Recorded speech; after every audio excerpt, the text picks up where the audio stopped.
This is Light for Today. I'm Pastor Mark Erlaub.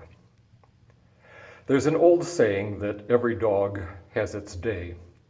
It means much the same as Andy Warhol's 15 minutes of fame. And it seems that every person, every cause, and even every product has its day or week or month of recognition or awareness. It seems like June has always been Dairy Month. I heard on the radio as I drove to the church this morning that May is National Stroke Awareness Month.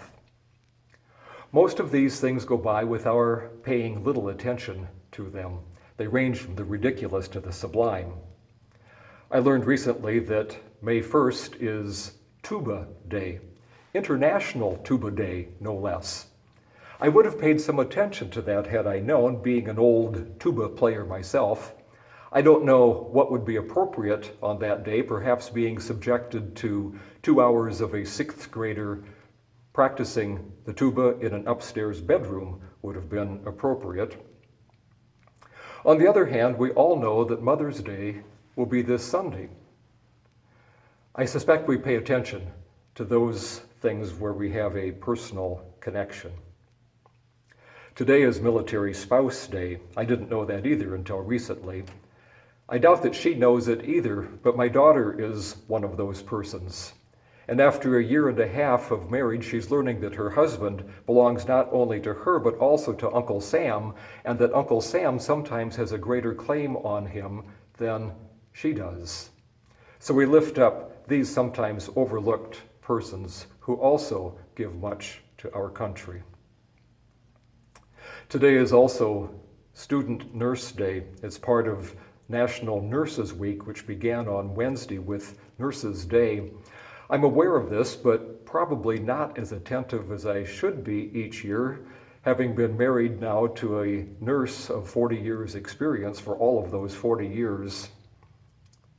In this time of pandemic, we are aware and appreciative of all who work in healthcare. It seems to be that nurses are really at the heart and soul of healthcare. Nursing has moved beyond the patient room, but the traditional model of round-the-clock, hands-on patient care of bodies, emotions, and spirits is still at the core value of this profession and very much a part of the practice. Some nursing tasks are increasingly technical, but others remain highly personal and sometimes rather unglamorous, but all motivated by compassion and a willingness to do whatever is needed. My wife has latched on to that image that we've seen recently of a masked nurse standing in that famous Rosie the Riveter pose. The school my wife and 2 of my sisters attended had a theme hymn that was sung at all special occasions from capping to graduation.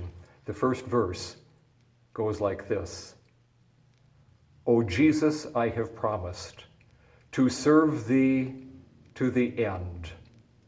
Be thou forever near me, my master and my friend.